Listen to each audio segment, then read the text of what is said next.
Sometimes in social media, you gotta break the rules.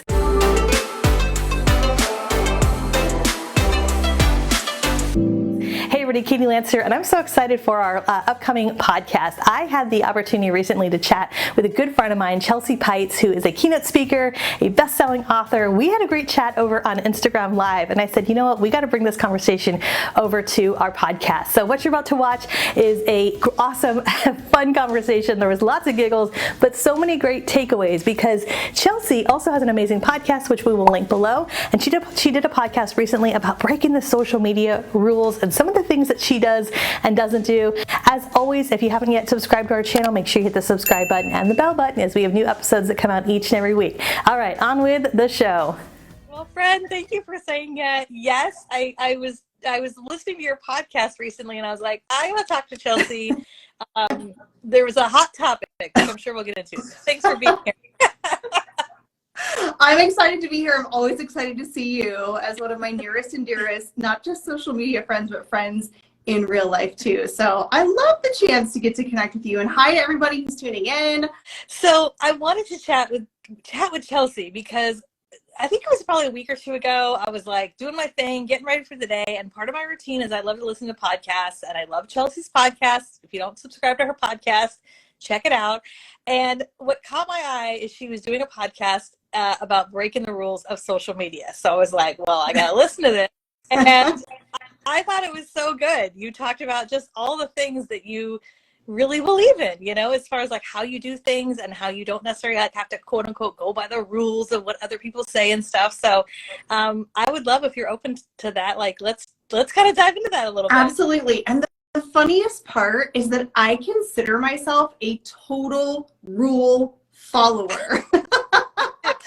I am definitely somebody who likes structure, likes rules. And so that was definitely something that was a little bit of out of my element, so to speak. So I'm really excited to talk about it because I think you and I are both super passionate about helping humans understand how to use social media and marketing that works for them long-term and sustainably. And what works for one person may not feel right for another. And honestly, what worked for me 2 years ago doesn't work for me now. So hopefully if you've come to this live for permission to evolve and change, just like human beings do, this is your permission. So yes, I would love to talk about all the social media rules that I don't follow and that I break. I love it. I love it. So let's talk about your unique approach, because I know you have a unique approach to social media. And I've always loved that we're similar in a lot of ways, but we're like really different in other ways too, which is awesome, right? Like, you know, life would be boring if we were all the same. So yes. Share a little bit about your unique approach to social media. Yes. So there's a few things on my list. And when we say rules, these are things that are tried and true. And to be honest with you, many of the suggestions that people and experts have accumulated over the years truly, honestly, do work really well as long as they work for you. So we're all about giving people permission to do what feels right for them and feel good. But we're not giving you an excuse not to do things. So we're not giving you an excuse not to try some of the things that we're talking about, because how do you know that you don't like doing this thing if you haven't tried it, right? Yeah. So we're not giving you permission to skip out on that. So one of the things that I don't do is I do not adhere to any kind of posting schedule. I don't have a specific day of the week. I don't have a specific time, and I never really have. And thank goodness for the recommendation algorithm now, because that certainly helps, because it doesn't really matter as much anymore when you're posting. But I definitely do not and have never posted daily in any feed at all, unless it's stories, which I kind of consider something a little bit different, because that's really fast and easy content creation. Mm-hmm. So absolutely, I do not post every day. I certainly do not post multiple times a day, and I don't have a set schedule or time or day of the week that I post. Okay, it's kind of hurting my heart, the non-scheduled part of it, but it's all good. I still post. I just don't have it like Wednesdays at 12. And it's all good, right? Like that's like the whole point of like it's all good. And yeah. I think part of being really self-aware of who you are. And I would love for you to kind of chat a little bit about that, because that's one of the things I really took away when I listened to your podcast. And just from knowing you personally is like, you just are who you are. Like, you're, I think both of us say this way, like, we're comfortable in our own skin, like, you're self-aware. Do you feel like that makes a big difference? I do. And self-awareness has been a major theme for me in my life this year. And I don't know if it's my age, like we're similar ages, like maybe it's just something about getting older, but you really do have to know yourself to create content, to create a personal brand, and to know what you want to do and what you don't want to do. And to know when you want to do the things that you don't really want to do, but you still have to do them. You have to figure out how to put that into your world so that it's palatable for you to say, all right, today is my day to do X, Y, and Z. Today is my day to batch create some videos, because Katie's always on my shoulder, like right here, you need to batch create your videos. And so, yes, we all have those areas of our lives where we're like, I don't know if I want to do that. But self-awareness is key, because if you know that you literally have tried to make video after video after video, or reel after reel after reel, and you really truly have tried, and you're not saying, oh, I don't like video, but I just never made any, or I'm newer at it and I'm not as good at it right now, so I don't really want to make it. Well, I better just stop, like, jog running, walking, because I'm not ever going to run a marathon, but I'm out here like 2 steps at a time, and I'm like, wow, I can't believe I survived that. Oh, it's only been a mile. But it's like I could stop now, knowing that I'll never, I could say, well, I'll never run a marathon, or if I run a marathon, I'm never going to run it in sub 8-minute miles. So we just have to keep going. So the self-awareness is key. And this comes into play for me because you and I have talked extensively about batch creating content. And I am here to tell you that batch creating content works. It is awesome. I recommend it to everyone.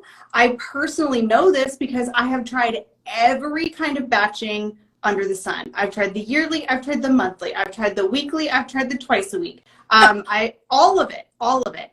And you know what? I will tell you that when I do batch create content, it's like chef's kiss. I'm so happy. I'm so like stress-free. It's flowing. The problem for me is that sometimes I don't flow as well. And, life gets in the way. You get sick. Maybe you're taking care of a parent who's sick. Your kids are out of school. And so you have to adjust. And what I will tell you is that ultimately, after trying all of the batching, I will absolutely 1000% admit it absolutely makes it better and easier. And I still don't like it. So because of that,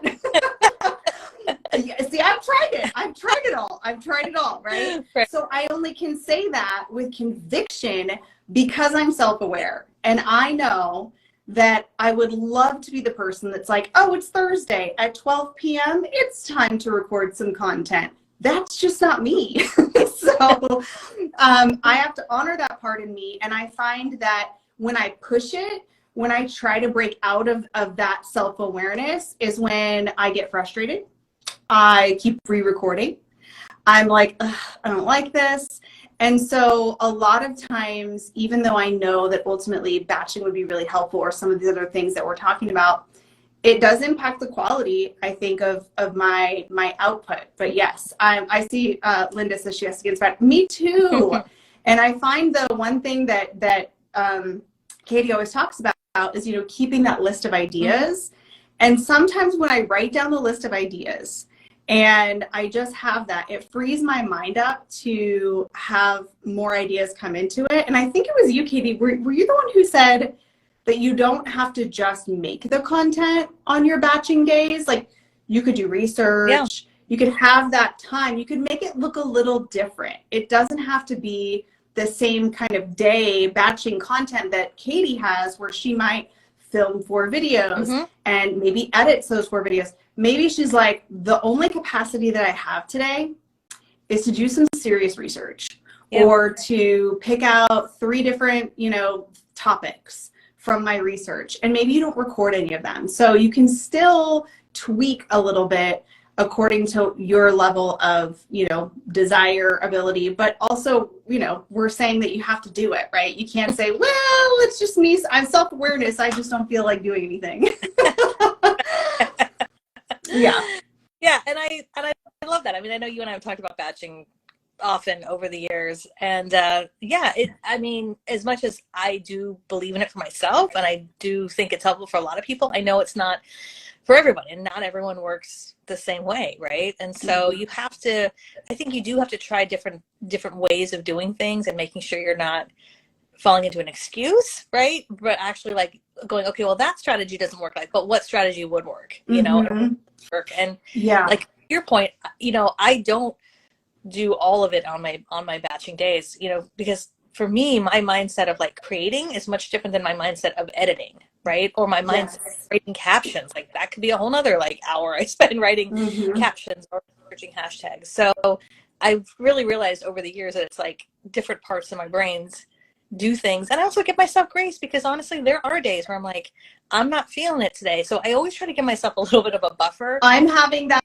week where I'm just like, no, I didn't post anything last week in the feed, and I'm not mad about it because I'm like, I'm not in the mood. I'm just not in the mood, and that's okay. Like that's I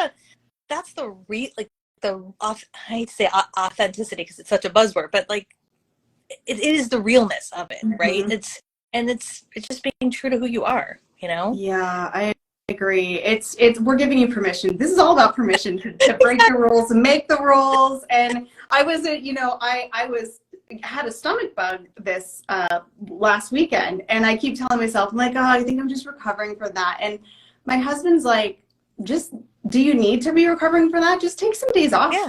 You can take some days off. And I was like, you're right. You know that I can. So yeah, self-awareness is a big part of, I think, anything that we're doing, and knowing what works for you or being able to tweak it. One thing that has helped me, because you mentioned captions and got me thinking, and I love to write a caption, but I hate to write a caption. Like literally, it's a whole process for me. It goes through the lows, the highs. It's like, this is terrible. Let me re-edit it. And that's just my process, and that's how I like it. And other people would be like, that sounds awful. Well, that's my process, and I like it. That's how my brain works.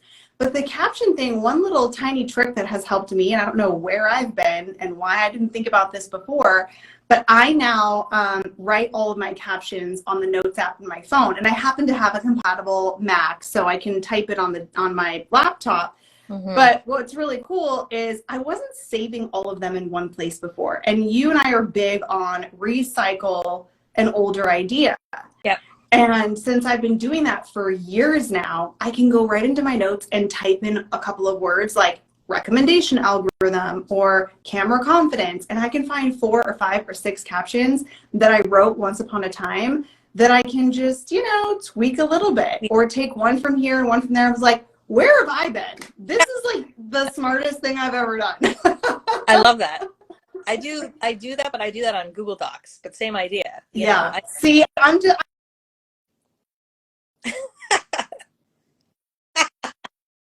It all works again, like whatever system. Yeah. Yeah. No, I love that. You got to go back and you can repurpose. Which is awesome. Okay, so I want to ask you about metrics, because you said something in your podcast about metrics, and I was like, amen, hallelujah. So, you know, every social media person's like, you got to follow your insights, you got to follow your metrics, and I do think, like, yes, you need to like pay attention to certain things. What are your thoughts on metrics? Of course, metrics matter. Okay, in all areas of life. You know, I would love to like never do my budget. Like, a P&L, it's a write-off, right? It's like, do you know what a write-off is? I'm like, yeah, you send it to the place where you write things off, okay? But yeah, so we understand that metrics have value. Yeah. Some metrics may be more meaningful to your business and your content, and just because it's measurable doesn't mean it may be meaningful, right? Yeah. And when I say meaningful, I also am speaking in beyond your business and beyond your content performance, and I'm thinking of your mental health. Okay, so for me, I look at metrics and I know myself, self-awareness. I know that I can easily spiral into picking everything apart. Yeah. Ooh, what happened here? Oh, this one went way down. Oh gosh, I should never try that again. And while some people might say, oh, that's really good feedback because you should try something different, you do need to establish a pattern, and you do need to know what's meaningful metrics for you to measure. And the meaningful metrics for me to measure are things like watch time, because that's something that can tell us, are you capturing people's attention? Are you holding it? Views do not equal value. We don't even know what a view is in the world of Instagram. They have not put it in writing yet. So we don't know, is it this when they're scrolling past? It's not 3 seconds. So all of those things we don't know exactly. Plus there's all kinds of different things going on. You might have a trending song. Your next video may not have a trending song. Okay, we can't really compare those because there's too many scientific, things that are in there. We've got music on one. So unless you're doing the same exact thing every single time, which a lot of people are not doing in Reels, and I don't do the same thing every time because I like variety, because I get bored. So it's a little bit hard to really figure out which metrics, but I also want to tell people that there's a lot of metrics that can't be measured. And for me, that aha moment when somebody is watching my video and they're like, oh, I never thought of that, about it like that. Wow, that was so helpful. Oh my gosh, I feel like you're talking directly to me. I can't measure that. And I'll never be able to measure that unless they send me a message, right? And how many of us are even sending messages to the people in the videos that we connect with? And I'm bad at this too, because I see a video and I'm like, ooh, I felt that. And I might even share it with someone, which I am giving them a share and I'm showing that metric. There's so many people that are silently consuming. They're lurking with love. They're connecting while they're consuming. And you may never know. And you may never know. So you know what else is a metric? Authenticity, right? Authenticity is a metric. How do we measure that? We don't. So there's a lot of things. And so again, if you know you're the kind of person, and this is not the advice I give to everyone now, because I have a lot of tools that I've developed since then. But friends, I didn't watch myself back for 5 years. That is not a good strategy. That is not a solid strategy to improve your video performance. But I knew that at that time in my life, if I watched myself back, I was likely not going to make another video. So you also have to know where you're at and, where you can kind of tolerate too. But yeah, metrics matter. Metrics are important. I personally don't really look at my metrics. I use metrics I can control. So what are those? I can control proactively how many humans I talk to every day. I can control what kind of content I see in and around me in my feed. I can control if I commit to creating content, like once a week or something like that. I can control how often I post that content. So I can't control anything else other than that. So for me, I'm like, okay, cross it off the list. I did it, and I feel like I'm able to really measure that. And so if you're having trouble with metrics, maybe switch your metrics. Maybe make those metrics your metrics that you are doing as activities that are measurable. Or maybe stop looking at the metrics for a little while and see if that might help. Because for me, it allowed me to create more, which ultimately was more positive than me stressing about the metrics. So yeah. No, I agree. I think we get caught up on the vanity metrics, right? Of, how many views and whatnot. That is just such a small piece of the puzzle. I think of a video I posted last week, and in the overall scheme of things, it did not get that many views. I think it's hovering around 2,000, which for real, it's not like I'm setting the world on fire there. But I had hundreds of comments, right? And so when things like that, and oftentimes and what's funny about that video is I spent like literally 30 seconds creating it, right? I don't think I did any editing. It was just like, I had something I was like, I got to get this out there. And sometimes the best ones that you think are going to crush it. And then sometimes it's like, oh, and I to your point, it's like, I think you have to kind of be a noticer. I always tell my boys, be a noticer, what's happening in the world. And I try to do the same thing on social media. So when something happens, we're like, that's interesting. How can I repeat that or learn from that? And, sometimes it's a little bit of a crapshoot. Yes. A lot on Reels, yes. Oftentimes. But I love looking at what you can't control. Yeah. That's such good advice. There is a question that came through. I think it's Holly. Hopefully I'm saying that right. She asked, I'd love to hear you both chat about content pillars, aka categorizing your life to regularly show up as yourself. How can we help realtors show up as all the things without being all over the place? And it's such a great question because I was going to chat about that. So, yeah, oh my gosh, we need to do a whole session just on that, because what I really hear is all the things. And oh my gosh, where do I start? What do I do? Am I allowed to talk about the fact that I love Hello Kitty and I'm a professional real estate agent? So I'm interpreting, Holly, all of that in there. So, you know, and I'm reading into it. So thank you for allowing me to take your question and read into it a little bit further. But I think, you know, and I think you'd agree too, is that I can say is that we really believe that, you know, you're a human being that happens to sell real estate, not a realtor that happens to be a human being. And gosh, I really like to connect with multifaceted humans. And so seeing that human side of you, and humanizing your brand, and you know, that word sounds a little stressful. We're like, what do you mean by humanize? And it really is as simple as putting your face in things, putting your voice so we can hear you. And the hard part is including and infusing your personality and your perspective. The perspective part gets scary for a lot of us. I say us because I definitely am one of these people. Because, you know, innately, we want to be affirmed and loved and belong. And if I have an opinion, somebody might disagree with that opinion. And that person may or may not ever actually type something into a comment.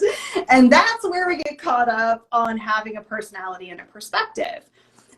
So yes, all the things, it feels overwhelming. So I'll let you talk, Katie, too, on your idea of content pillars too, because I know you talk a lot about that. But overall, I think that there's no more 80-20, like 80% professional, 20% personal. Human is professional. Yeah. And we do want to see you in your content. And if nothing else, maybe this will change your mind.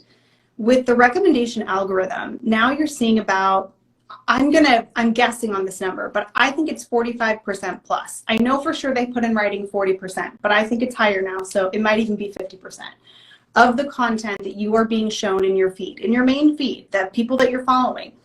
There's 40+% from people that you don't know, you're not following. And if that's happening in your feed, your content is going out to people that don't follow you. So right now, when they decide to click finally, because they've seen maybe 2 or 3 of your reels and they click to check out your profile, what's happening is in seconds, they are scanning and they want to verify that you are a human being and that you actually are competent. I know it's wild to think all of that happens within a short little scan of your tiles, but that is what's happening. And it's not conscious. We don't know that we're doing that. And we're looking for a human being. And so if we go to your profile and we don't see you, we're not going to search, we're not going to scroll, right? Yep. And if we're going on your Reels tab and we can't easily, quickly assess what you're all about, what do you talk about? I'm not going to watch your videos. I'm not going to watch all your videos, right? But I'm going to scan. Yeah. I'm like, oh, wow, this person talks about, okay, wow, Katie talks a lot about Instagram Reels and real estate. Oh, she probably knows what she's talking about. Good thing we hired her for this class. So that's what's happening. And so more and more people who don't know you yet. And the question is, how well does your content show people who you really are? Can it make a stranger feel like they already know you? Because at the end of the day, the sales cycle is so accelerated when somebody calls you and says, oh my gosh, you know what? We found you online, and they might say, well, what was it that made you decide to reach out? Well, you know, we've been oddly watching your videos for like, I don't know, 8 months. And gosh, you know, it's just so funny. You do those videos with your dogs and they're just the cutest little things. And they're just talking about all this stuff. And you're like, this is weird because I don't even know who you are. I don't even think you've commented, right? Yep. And so when people feel like they already know you, that's when they've already decided. They've already built that trust. So how incredible would it be? Imagine a world if every time you met a potential new client, they literally smiled at you and said, I feel like I already know you. They are ready to work with you. They've already built that trust. And so that's the beautiful thing about social media, specifically video, is that you can do that through stories and also reels and live video and all of that content. But we're all the same creature. We're all lurking in there. We're all scanning. We're like, well, let me go down the rabbit hole of all of this stuff here. And maybe the last place they'll go is your website. Right. Yeah. I mean, so many truth bombs right there. We all do it. We we go to people's profile and we judge right away. And I'm the same way. If I go, oftentimes a realtor will reach out and say, well, can you go to my profile and let me know what you think? And if I can't see them or hear them, well, I'll tell them that, like, I don't, what do you sound like? I have no idea. I'm not going to scroll through, and find the one video you did in 2016. Right. Yeah. Not going to show up perfectly. It's all good. You are who you are. You sound how you sound. And, I know there's a kind of the question about content pillars, which is how I think about it, is how it can help, I think, kind of organize your content ideas. So if you do get stuck in what to post and things like that, I think of content pillars, thinking about like, what are the things that you love talking about, it's not always just all business. I mean, for me, you joked about Hello Kitty, but people who follow me on Instagram, I mean, they know I love Hello Kitty. I have 2 boys. I have a crazy cat. I'm happy. Yes. I run a social media. And you love Christmas villages and blow-ups. Yeah, and flowers. I do love flowers. And all of this, it's like, we are all these different things, right? We wear these different hats. And so I agree with you. It's not like business over here, professional over here, personal over here. Like, we just are who we are, and so using that. One of the things I wanted to say too really quick is a lot of times people will come to me and say, like, the only time I get a lot of engagement is if I post a picture of my dog, or I'll post pictures of my kids. And so oftentimes they associate like that type of content with getting a whole lot of engagement. I don't know if you've experienced this. Actually, I know you've experienced this, because what I have found is that when you post, quote, business content or stuff that's about, professional stuff, business stuff, whatever, but when you do it in a way that shows your personality, right? You show your expertise, like, you get sometimes even more, a lot of times more engagement, because people are following you for business, but they see your personality through that content. Does that make sense? Yes, it does make sense. So the way that, what I call that is, this just came up today in one of my coaching calls, where it's like, I always get more engagement when I show like this person lived on a farm, which is like the coolest thing ever. I was like, well, that's a content gold mine. But anyway, they're like, yeah, and when I put my real estate stuff, nothing much happens. And I'm like, here's the thing. We need the low barrier, no barrier entry of content. And this, what I usually get is someone that's asked me a question. I just don't understand how sharing what I had for lunch is going to help me land any more listings. And I'm like, okay, but wait, I have the scientific explanation. That's that low barrier, no barrier entry of content, which may be more human and relatable. It may be boring, it may be mundane, but it's those little things that our brain latches onto. And it's so funny, because I know you do something similar on your videos, where I do something where you can see behind me. This is by design, friends, okay? Like, there are things people will see and they will point out or think of and ask me. And so that's what we're doing, is we're putting these things where people might just remember. They might not remember what brokerage you work for, but they will remember that you like bread and butter pickles and not dill pickles. And they're like, I don't know. I mean, by the way, I love all pickles, but still, that's what they're going to remember. Yeah. Great. I want you to remember me. And because it's something human and relatable, there's this conversation that you're more likely to have. So I might say, oh my gosh, dill pickles are amazing. What are you talking about? And now we have this open line of communication. And when you have an open line of communication with someone, even if you don't know them, you are more likely to continue that conversation than starting a new one with someone you don't know. Yeah. So because we have this relationship, where a lot of times you don't think it's a relationship, but you have this communication that's happening, you're more likely to see that person's content in the future, which is going to remind them what you do. And when they are ready, they are more likely to potentially ask you or talk to you because they've already been in conversation. They already feel like they know you. And by the way, it's like we're not selling houses every day to the same person, right?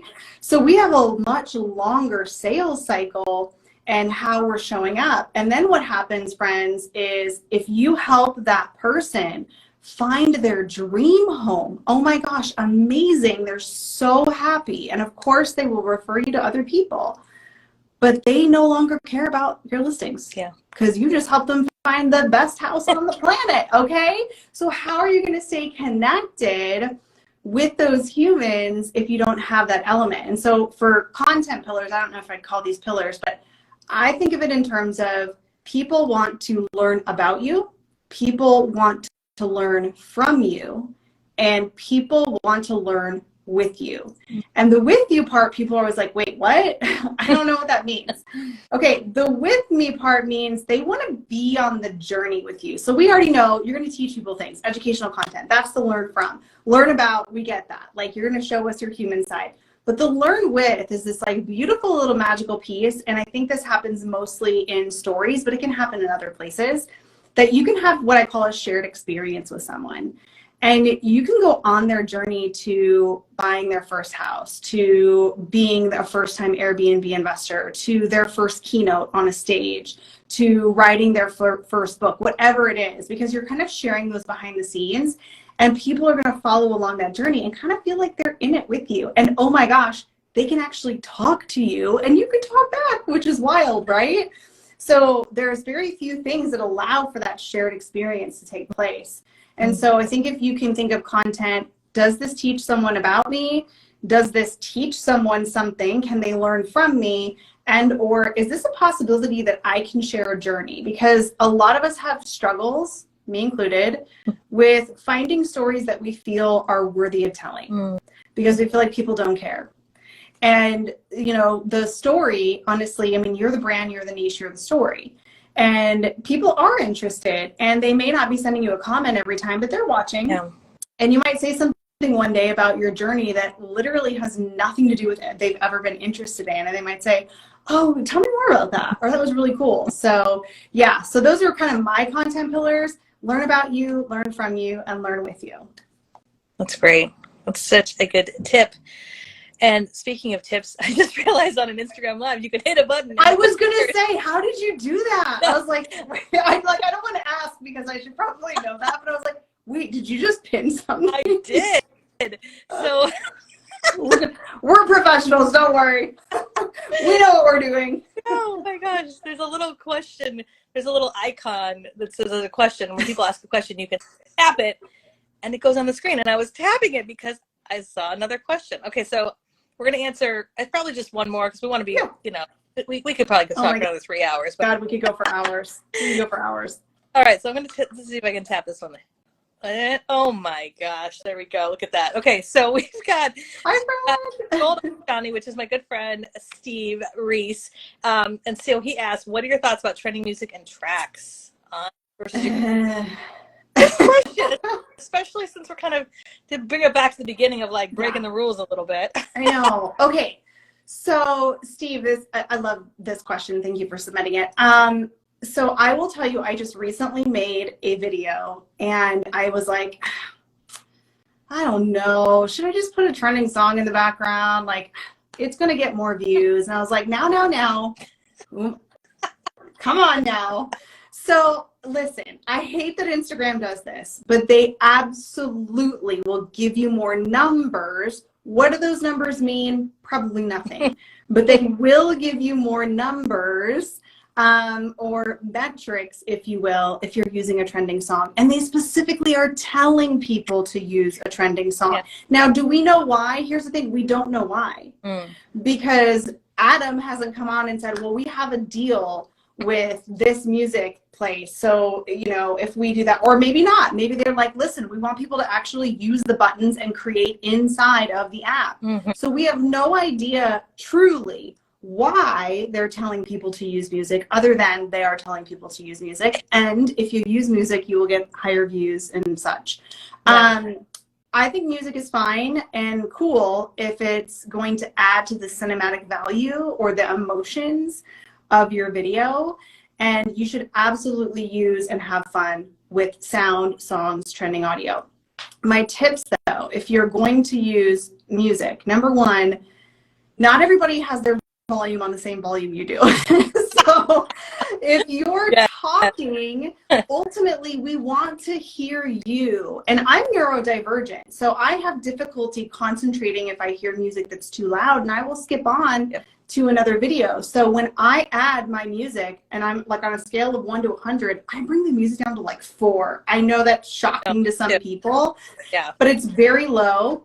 And unfortunately, I have had music pulled. And when they pull the music, they pull my voice. And so now I've got a video with no voice. And so that's disappointing. So I would say mix it up. I would say try some without, and just know, like, prepare yourself. For a while, my views are going to go down on the ones where I'm actually talking. And if it's something like a tutorial, I would say probably stay away from the music, because people are concentrating. They want to get that tutorial piece out of it. And the other thing is, you know, so we talked about the volume as well. And also one thing I don't see a lot of people doing is, if you're not going to add music, I want you to make and customize the name of your audio. So you can put keywords in that audio. It hasn't quite caught up, because I still keep testing this to see if it's going to start showing up in like the audio searches. But still, it's going to be at the top and people are going to be able to see it. And so I would put in there, like, you know, if you're doing a video, you put something like Instagram tips you don't know about, or something like that. And so you can put a custom instead of just your name. So I would recommend changing that. If you're going to be talking, whatever your topic is, you can just put that little topic as the title of the audio track. That's a great tip. It's a good one. I need to do that more. So I will follow the advice.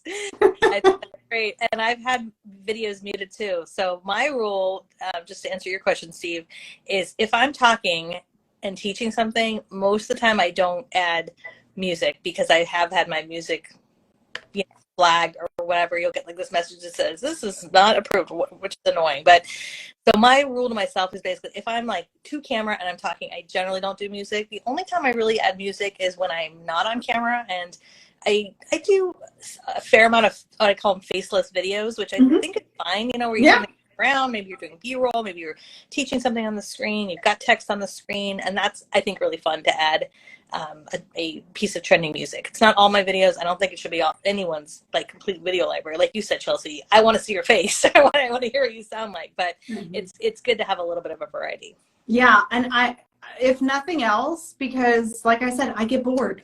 I get bored. Like if I did the same type of video, like some people love that. The funny thing is, I don't get bored with food, because you know I have like the same thing for breakfast, lunch, and dinner. I could eat the same thing for every single meal for the rest of my life. But anyway, I digress. I can't do that when it comes to creating content. I get bored and I'm like, oh, I just did a B-roll reel and now I need to do a teaching reel. So I just get bored. And the same thing is, don't use all reels. I actually get more engagement on the stuff that I post that isn't reels, but I like to mix it up, mainly because I get bored. And if I get bored, I think other people are going to get bored. And honestly, we all have different brains. Some people prefer to read through things. Some people like to watch a video. I prefer to read. So if that'd be like saying, well, stop writing books because everybody listens to podcasts. You know, it's like, well, not really. Okay. Said that was the last question. Okay. I have one. We'll do another one. Hang on for one more. Let's do one last one, and then we're gonna wrap it up. Okay. And okay, this is a good question. This is from Lisa Harris. Lisa's one of my longtime Academy members. She's awesome, and she said, "What new editing apps are you using outside of Instagram these days?" Oh my gosh, I'm not using anything new. I'm one of those people that's like, if you find something that you can figure out how to work, because I don't consider myself a very like techie person. Yeah. And when I find something and I figure it out and I know where the buttons are, you know what makes me so like enraged is when they get a new overhaul and move the buttons, which is why Instagram Reels drive me nuts, right? Oh, you have to move from here to here. That was fine. So when I first started making Reels, I was using and still occasionally use an app called Video Shop. like shopping, video shop, and also InShot. And I want to tell you what I use those for, but I also want to tell you why I don't use them as much anymore. The reason I use them in the beginning is because Reels did not have very good editing. And I was spending so much time trying to figure out how to do something. And so I always tell people, listen, if you're comfortable with some other third-party thing, feel free to make it in there. Is it one extra step? Yes. But if you're going to be like, I'm pulling my hair because I'm trying to figure out this learning curve. Now, one really cool thing that I wish, and probably is going to be added at some point to Reels, is I like to do a video in video. You can have a picture in video if you want to like point to it. But for some reason, Video Shop used to have me being able to do a video, so maybe I'll be pointing to another reel and I can point to this reel, or maybe I'm doing like a screen recording and I'm showing you something and talking about it. And gosh, it's really cool to be able to have that little video in there. And so that's really the only reason that I will use a third-party app, is if they have a little something that Reels doesn't have. Or also there are people watching that are going to want to make one video and share it everywhere. And it may be easier for you to take, you know, that video and edit it somewhere else versus editing it natively in the app and then having to like remove all the stuff and all of that. So I'm not using anything new and exciting. I'm just using the old and the old and beloved. Well, I will mention two things. Well, first of all, I do a lot of editing just right in Instagram. I honestly don't even do a ton of editing. Like, I try to keep it really simple, honestly. We do, full disclosure, we do have a video editor for some of our long form videos, like for YouTube, but for Reels and just short form stuff, a lot of stuff I'm just like, I just do it quick, make a couple simple edits. Video Shop, I agree. I used to use Video Shop a ton. I still use it every now and then. They have a feature I really like where you can speed up your video, which is really cool. So if you've got a bunch of clips, love that. And I did this for like an end of the year video. I always do this little video at the end of the year where it's like a little recap of my year, and I put a million clips, and I didn't want this to be a 10-minute video. So I like put all these clips in, you put it in Video Shop, and you can speed it up. So it speeds it up to like 2 or 3 or 4, however fast you want it. And it'll strip the audio out too. So you don't sound like a chipmunk. And so that's a really fun feature. I used to use it also for voiceovers, but now that you can do that right within Instagram, it's fantastic. The other app I just started using, and I feel like I'm totally late to the game on this, is I just started using CapCut, honestly. Oh, yeah. No, CapCut's awesome. Yes. I would mainly like it for right now are the templates, especially for TikTok. I know we're mainly kind of talking about Instagram, but if you're on TikTok, you know, there's a relationship that CapCut and TikTok have, and you can, a lot of times you can just click on a template that you like. It opens the app. You can use the template. I just did it for Father's Day. I made this little video for Paul for Father's Day using the template. I was like, this is really easy. So that's fun. But I like you. It's like, I just try to kind of keep it simple. Yeah. Well, you know, because I'm the excuse queen, right? I'm like, oh, I don't have my app. I don't have time to get my app out, or not in my normal studio setting. Oh, I'll make that video later. Yeah. So that's totally me. So I try to strip it down, because then I don't have any excuses. I'm like, well, I've got the phone. It's already built in, and I might as well just use it. Exactly. Oh my goodness. This was fun. We need to do this more often. We need to do like a regular chat. I'm totally down with that. Follow me, follow Chelsea, and just DM us. Send us a message. Let us know that you tuned in. Let us know if you have a question. I'm volunteering Chelsea to say that you'll respond to people. I will. 100%. Yes, I will. I will. If this works, we will try to download this and put it somewhere else, if possible. But Chelsea, we'll also be hosting Instagram Live video coaching next. Exactly. We'll do a tutorial of everything we've learned. Any last thoughts before we wrap up? Anything you want to tell people about, or anything? Oh, I would love to connect with everybody. I see so many familiar names. Thank you so much for showing up and giving us so much support and love. It really resonates with us, and we do see and recognize those names. So thank you, everyone that jumped on, and for your support. And we're really, really excited to, it sounds like, probably bring in a few more of these. I saw some people that said absolutely. And you know, if we can figure out how to do these lives, well, we're going to take on the world of Instagram. Yeah. So thank you for having me, Katie. This was so much fun. I can't wait for the next one. Thank you, Chelsea. Super fun. I'm sending you love. Right back at you. All right. Bye, everyone. All right. Thanks, Katie. Bye.